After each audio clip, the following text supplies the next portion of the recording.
He stood there in the courtroom, his hands trembling, his eyes tired, his uniform faded but proud.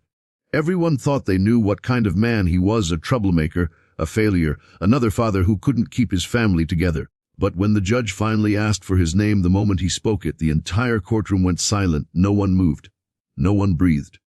Because behind that name was a story the world had forgotten, until now. The courtroom smelled faintly of old wood and tension. People whispered, glanced at the man in the worn-out jacket, and then looked away. To them, he was just another single dad standing trial for a mistake he couldn't afford to make. His name, Daniel Reeves, was scribbled in cold ink across the case file. People, Viz. Reeves. Daniel's hands fidgeted as he glanced at the empty seat behind him. That's where his little girl, Leela, usually sat. But not today. She was staying with his elderly neighbor, Mrs. Cooper, while he faced something that scared him more than any battlefield ever had, losing custody of his daughter. Daniel was a veteran, one who had seen too much, lost too much, and come home to a world that didn't know what to do with broken soldiers. After the war, he couldn't find work. Nightmares kept him awake. Bills piled up, and one desperate night, he took a temporary job as a delivery driver for a company that turned out to be running stolen goods. He didn't know. But when the police raided the truck, Daniel was the one holding the wheel. That mistake had brought him here. The prosecution painted him as reckless, irresponsible, a man unfit to raise a child. Every word felt like a punch to the gut. He sat silent, gripping the edge of the table, his military dog tag cold against his chest. When his turn came to speak, his lawyer, an overworked public defender, barely looked up. "Mr. Reeves," she said softly, "just tell the truth." Daniel took a deep breath. He didn't have much left but truth. "I'm not here to deny what happened," he said, his voice steady. "But I didn't know. I'd never risk my daughter's future. She's all I have left. The military took my brothers, my friends. The world took my peace. But I'll be damned if I let anyone take my little girl." The judge watched him quietly, her pen frozen mid-note. She was an older woman, with years of cases etched in the lines of her face. Something in Daniel's voice, something raw, honest, made her look closer. "Mr. Reeves," she said, "you mentioned you served. In which unit?" Daniel hesitated. He hadn't said it in years. 173rd Airborne, ma'am. "Afghanistan." The courtroom went still. Even the prosecutor paused. The judge's eyes widened slightly. "Reeves, Daniel Reeves," she whispered. "The one from Kamdesh?" Daniel nodded, confused. "Yes, ma'am." The judge leaned back in her chair, her hand covering her mouth as memories flooded in. "My son served there," she said softly. "He used to talk about a Sergeant Reeves, the man who carried him out when the base was hit." The entire courtroom froze. The air changed.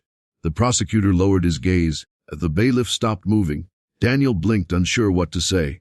"Your son was Corporal Hayes." Tears welled in the judge's eyes. "Yes." And for the first time since the trial began, silence filled the room. Not the kind that comes from judgment, but the kind that comes from respect. The judge called a recess. The courtroom emptied slowly, whispers trailing behind her as she walked into her chambers. Daniel stayed seated, staring at the table, lost in thought. He remembered that day, dust, fire, and screaming voices. He remembered carrying a young soldier through enemy fire, both of them bleeding, both praying. That boy had told him between gasps, "You're gonna make it home, Sarge. Promise me you'll live for something good." Daniel had kept that promise. Leela was that something good. When the session resumed, the tone had shifted. The judge's voice was calm, compassionate, but firm. She reviewed every detail of the case, asked questions that mattered. Not just about the mistake, but about the man behind it. "Mr. Reeves," she said, "I've read your service record. I've spoken to a few people. You saved 6 lives in Kamdesh. You were awarded the Bronze Star, though you never collected it. Why didn't you?" Daniel looked down. "Because, ma'am, the people who didn't make it home deserved it more." She nodded slowly, fighting emotion. "And your daughter? How is she handling all this?" He smiled faintly. "She tells me she's brave like her dad. But truth is, she's stronger than I'll ever be." The judge's gavel didn't slam that day. It came down softly, more like a blessing than a punishment. "Mr. Reeves," she said, "sometimes the law must be tempered with understanding. You made a mistake, but you've paid more than enough for it.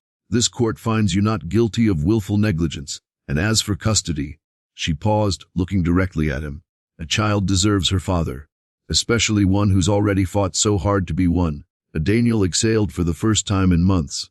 Tears burned his eyes as he whispered, "Hey, thank you, Mom." When the hearing ended, people stood, not because they had to, but because they wanted to. The courtroom that once judged him now honored him. Even the prosecutor shook his hand. As Daniel walked out, sunlight poured through the courthouse doors. Leela was waiting outside, her little backpack slung over one shoulder. When she saw him, she ran full speed, jumping into his arms. "Daddy, you're home," she squealed. He held her close, his voice breaking. "Always, baby, always." The judge stood quietly at the doorway, watching them. She whispered to herself, "My son was right. You did make it home for something good." Sometimes, the greatest battles aren't fought on foreign soil. They're fought in courtrooms, in quiet nights, in the hearts of those trying to rebuild what war tore apart. And sometimes, a one name, one act of courage can change everything.